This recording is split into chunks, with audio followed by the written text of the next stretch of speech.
In the old town of Umuk, where the red earth baked under the afternoon sun and palm trees swayed lazily over narrow footpaths, there lived a young man named Obinna. From childhood, Obinna's life was marked by an unseen mercy, the kind people whispered about in awe. He was the only surviving child of a poor widow, Mama Ozioma, who sold roasted corn by the roadside. Many said her prayers followed him like a shadow. When Obinna was 12, a rickety lorry lost its brakes and came crashing down the hill, straight toward him. People screamed. Dust rose. Chickens scattered. But somehow, the lorry veered suddenly and slammed into a tree instead, missing Obinna by inches. Everyone said, "Oh." God saved him, and Mama Ozioma wept with gratitude. Years later, during a dry season, a fire broke out in their compound. Flames leaked through the thatched roofs, and neighbors ran for water. By the time they reached Obinna's hut, the entire room had burned, except the corner where he had been sleeping. The mat was scorched all around him, but his body was untouched. Again, people said, "This boy, God's hand is upon him." When he became a young man, grace seemed to follow him still. He survived a motorcycle accident that claimed the rider's life. He escaped a deadly fever that took others in the village. He once fell into a well and was rescued after 2 days, still breathing, though barely. With every narrow escape, the villagers grew more convinced that Obinna carried a divine shield. Even Mama Ozioma would shake her head and say, "My son, remember that God's grace is like rain. When it falls, do not forget the sky it came from." But as the years passed, Obinna began to believe that perhaps it wasn't God at all, that maybe he was simply smarter, faster, and stronger than others. Each survival story became a tale he used to boast. "I have 9 lives," he would say, laughing. "Death knows my name but cannot find my door." It started small, little acts of arrogance. He stopped joining his mother in prayer, saying things like, "Mama, God has more important people to listen to." He mocked those who went to church. "You pray for protection," he would sneer. "I don't pray, yet I'm still alive." Slowly, his words turned into actions. He began to cheat people in trade, tricking farmers who came to sell their yams.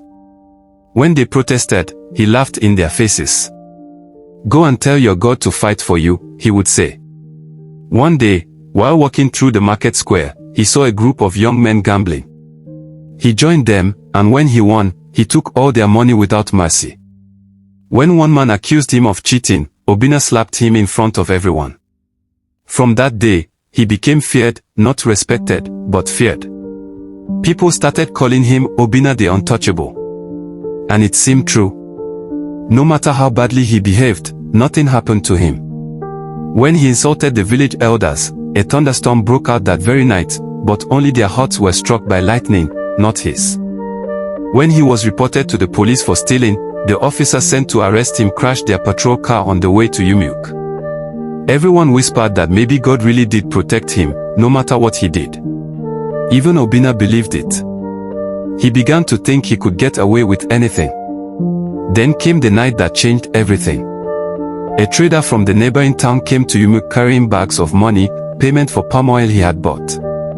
Obinna heard about it and decided to rob him. His mother begged him not to. She knelt before him, her knees pressing into the mud. "My son," she said through tears, "don't push your luck with God.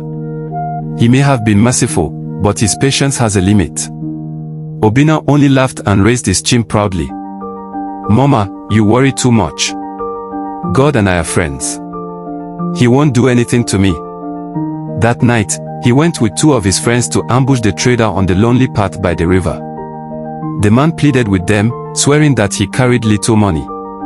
When Obinna tried to snatch the bag, the trader grabbed his hand and looked straight into his eyes. "My son," the man said quietly, "you have been saved too many times to die foolishly.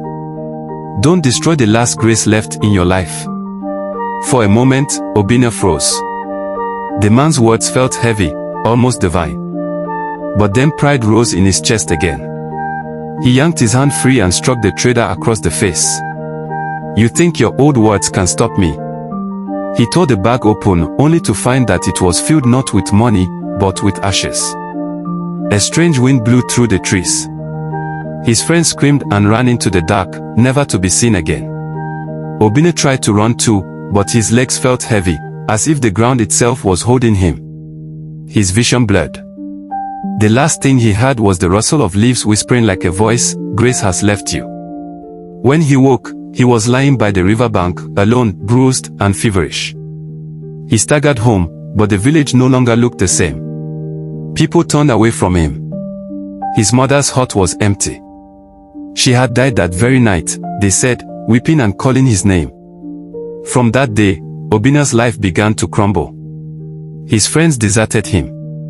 His money vanished. He couldn't sleep, he would wake up screaming, seeing shadows in his dreams. The boy who once said death couldn't find him began to beg for peace. He would stand at the river and cry, "God, remember me. Just once more." But the river only echoed his voice back to him, hollow and cold. One morning, driven by hunger and desperation, Obinna decided to steal from a woman selling bread near the market. As he snatched the loaf and ran, his foot caught a stone. He fell headfirst into a broken bottle on the ground. No one rushed to help him. By the time they carried him away, he was already gone. That night, as the villagers gathered, the elders shook their heads and said, "A man who mocks mercy will one day beg for it." Mama Oziomo's friend added softly, "When grace walks away, even the ground refuses to hold your steps." And so, Obinna's name became a warning told by firelight across generations, the story of a man who thought he was smarter than God, who mistook mercy for permission, and whose pride led him to a death as disgraceful as his life had become. For in the end, it was said of him, "The man who outran grace did not live to tell the story."